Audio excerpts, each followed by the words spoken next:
Morning children, welcome to your new session. Class 8th, Hindi, Chapter 1. कर्तव्य पथ। ये जो कविता है ये राम नरेश त्रिपाठी द्वारा लिखित रचित है। इसमें कविता के माध्यम से कवि ने बताया है कि सभी जीव, जितने भी पृथ्वी पर जीव हैं, चाहे वो चलने वाले हो या ना चलने वाले हो, चर हो या अचर हो, सभी अपने अपने जो भी जिसका कार्य है उसको निरंतर करते रहते हैं। सभी का एक निश्चित वर्क है और उसी के अनुसार अपनी जो अपने जो पृथ्वी है, अपना जो जीवन है वो चलता है। जग में सचर अचर जितने हैं सारे कर्म निरत हैं, धुने एक न एक सभी को सबके निश्चित व्रत है। जग में, संसार में जितने भी चर अचर प्राणी, जितने भी चर अचर वस्तु हैं, प्राणी हैं, जीव हैं, जंतु हैं, सब अपने किसी न किसी काम में निश्चित से लगे हुए। सभी की कोई ना कोई धुन है, सभी का कोई ना कोई निश्चित व्रत है। जीवन भर आतप से वसुधा पर छाया करता। जो हमारी पृथ्वी है वो जीवन भर ताप सहती है, गर्मी सहती है, सब कुछ सहती है, पर अपना अटल रहती है। तुच्छ पत्र की भी सरकम में कैसी तत्परता। जो छोटा पत्ता है, छोटा पत्ता से, छोटा पत्ता तो है ही, वो तो क्लियर जाहिर हो रहा है, क्लियर हो रहा है इसमें। लेकिन एक इसमें छोटे पत्ते का तात्पर्य है प्लांट से है, पौधों से है। पौधों का कितना महत्व है हमारे जीवन में, इस सब से आप परिचित हैं। तो जो पत्ते हैं, जो पेड़ पौधे हैं, वो भी अपना कार्य है, जो भी उनका काम है, निश्चित समय पर मतलब डेली अपना कार्य करते हैं। यदि पेड़ पर कोई ऐसे ऐसे कुछ पेड़ ऐसे होते हैं जिनमें सुबह के समय फूल खिलना होता है, सूरजमुखी, तो सूरज के निकलते उसमें फूल खिल जाता है। सबका कोई एक रूटीन है, सबका निश्चित कार्य है और सब अपने कार्य में लगे रहते हैं, अपने कर्म में लगे रहते हैं। लेकिन इवन छोटा पत्ता भी अपने कर्म को बड़ी तत्परता से करता है। रवि जगत में शोभा सरसाता, सोम सुधा बरसाता, सब है लगे कर्म में, कोई निष्क्रिय दृष्टि ना आता। रवि मतलब सूर्य, जगत में शोभा सरसाता। हमारी जो पृथ्वी की जो सुंदरता है वो हमें जब ही दिखाई देती है जब सूर्य आता दिखाई देते हैं, मतलब रोशनी हो जाती है, तो वो पूरे जगत में सुंदरता बिखेरता है।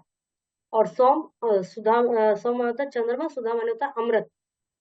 जो चंद्रमा है वो अमृत बरसाता है, शीतलता प्रदान करता है, बिल्कुल शांत। सब है लगे कर्म में, सब अपने अपने कर्म में लगे हैं, कोई भी निष्क्रिय नजर नहीं आता। दृष्टि माने नजर है। उद्देश्य नितांत तुष्टरण के लघु जीवन का, उस पूर्ति में वह करता अंत कर्म में तन का। एक छोटा सा जो तिनका होता है, छोटा सा जो तुनका होता है, जिसका छोटा सा ही जीवन है, वो भी अपने क्रम में कार्य में लगा हुआ होता है। भले उसका तुच्छ जीवन है, छोटे से जीवन में ही अपने काम को, कर्म को की पूर्ति कर देता है छोटे से समय में। तुम मनुष्य हो अमित बुद्धि बल विलसित जन्म तुम्हारा। तुम्हारा जो जन्म है वो अमित, बहुत सारी बुद्धि से, बल से, भोग के साथ हुआ है। जो मनुष्य, जो मानव है, जो प्राणी है, उसका जो जन्म हुआ है बहुत सारे दिमाग और बल के साथ हुआ है। मतलब जो जितने भी है सभी जीवित प्राणी, सभी में मनुष्य को सर्वश्रेष्ठ माना गया है, क्योंकि मनुष्य के पास दिमाग होता है और सबसे बड़ी बात मनुष्य की के पास बोलने की क्षमता होती है। सभी जीव अपने विचार तो व्यक्त करते हैं, सभी जंतु हैं, वो क्या कहते हैं इनको, जीव जंतु अपने विचार तो व्यक्त करते हैं, लेकिन जो बोलने की क्षमता है वो केवल मनुष्य के पास है। उसके अलावा मनुष्य को उन सबसे ज्यादा इंटेलिजेंट माना जाता है सभी इसमें। हालांकि कुछ जानवर भी बहुत माइंडेड होते हैं, लेकिन मनुष्य को सर्वश्रेष्ठ जानवर माना गया है। एनिमल, मनुष्य भी एक एनिमल ही है। सभी जो लिविंग बींग है उनमें मनुष्य सर्वश्रेष्ठ है। क्या उद्देश्य रही था जग में, तुमने कभी विचारा? तुम्हारा उद्देश्य क्या है जग संसार में, कभी ऐसा सोचा है? बुरा ना मानो, एक बार सोचो तुम अपने मन में, क्या कर्तव्य समाप्त कर लिया तुमने निज जीवन में? कहने का तात्पर्य है, कवि कहते हैं यदि तुम निष्क्रिय हो, कुछ काम नहीं करना चाहते हो, आलस में पड़े रहते हो, तो ये सोचो क्या तुमने अपना जो कर्तव्य तुम्हारा लाइफ में था वो निभा दिया? सब कंप्लीट हो गया तुम्हारा? जो तुम अपनी विलासितापूर्ण, मतलब अपना खाली समय वेस्ट कर रहे हो, केवल अपने लिए सोचते, मौज भरे गाते हो, पीते खाते सोते जगते हंसते सुख पाते हो। तुम केवल अपने लिए सोचते हो, मस्ती में रहते हो, मौज करते हो, पीते हो, खाते हो, सोते हो, जगते हो, हंसते हो, बस वही तुम्हारा सब कुछ है। जग से दूर स्वार्थ साधन ही सतत तुम्हारा यश है। सोचो तुम्ही कौन अग जग में तुमसा स्वार्थ विवश है।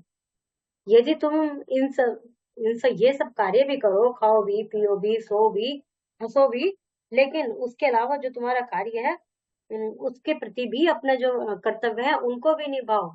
और स्वार्थ साधन, अपने आप को स्वार्थ से दूर रखो। तुम्हारा ऐसा कौन सा कार्य है जो तुम्हें विवश कर रहा है स्वार्थी बनने के लिए? स्वार्थी मत बनो। अपने साथ साथ जगत का भी सोचो, इस पृथ्वी का सोचो, दुनिया का सोचो।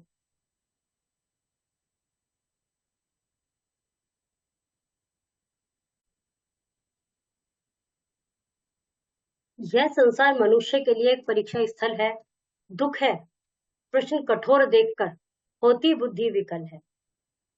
ये जो संसार है, ये मनुष्य के लिए एक परीक्षा स्थल है। जैसे हम परीक्षा देने जाते हैं तो अलग अलग तरह के प्रश्न हमसे पूछे जाते हैं। जो हमने यदि अच्छे से पढ़ाई की, हम उसके लिए अच्छे से तैयार हैं, तो हमारे लिए पेपर बहुत आसान होता है। मतलब ये है कि कई बार जब मैं बच्चों को बताती हूँ तो मैं कहती हूँ कि मैंने दो तरह के पेपर बनाए हैं। कुछ के लिए आसान बनाए, कुछ के लिए कठिन बनाए हैं। बच्चे सोचते हैं कि ये क्या किया है मैम ने।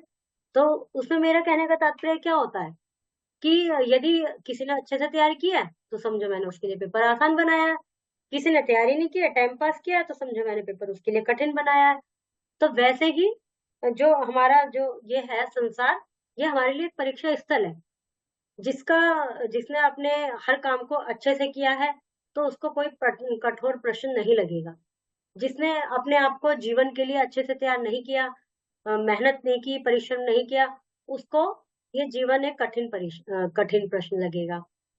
तो मनुष्य के लिए परीक्षा एक तो दुख है, प्रश्न कठोर देखकर होती बुद्धि विकल है। पर जब यदि कठोर प्रश्न आ जाता है जैसे एग्जाम में, तो हमारी जो बुद्धि है वो बहुत ज्यादा विकल हो जाती है।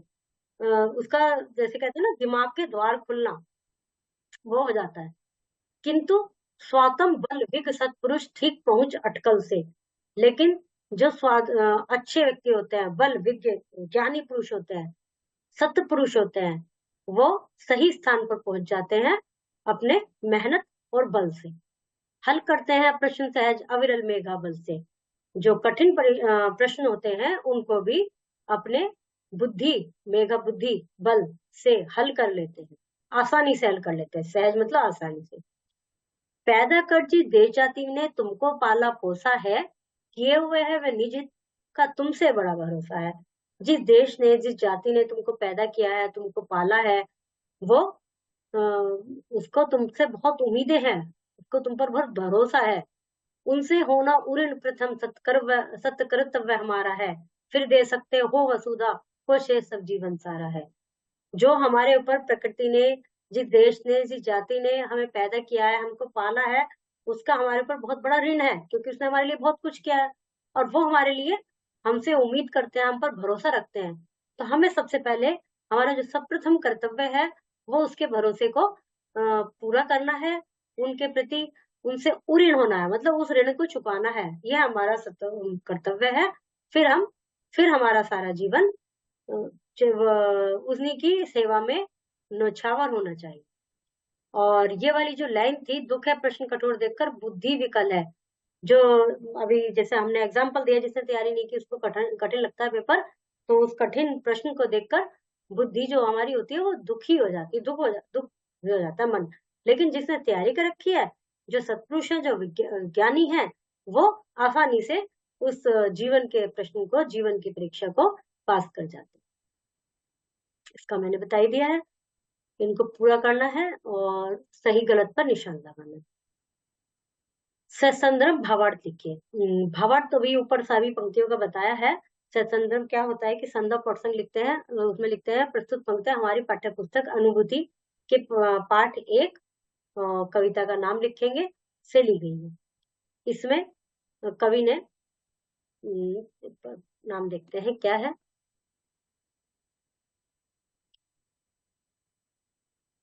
पाठ 1 कर्तव्य बोध से ली गई है। तो इसमें कवि ने, फिर ये हो गया संदर्भ हो गया, फिर प्रसंग लिखेंगे। इसमें कवि ने सभी व्यक्तियों को निरंतर मेहनत से कार्य करते रहने के लिए प्रेरणा दी है या प्रेरित किया है। और फिर इसका भावार्थ लिख देंगे, संदर्भ प्रसंग दोनों का सेम हो जाएगा। भावार्थ अभी आपको ऊपर समझाया गया है। विलोम शब्द, लघु माने छोटा, तो लघु का हो गया दीर्घ। आतप, गर्मी, तो इसका लिखेंगे सर्दी। निज, पराया, तुच्छ, अतुच्छ। तुच्छ मतलब महत्व, तुच्छ समझना या महत्व देना।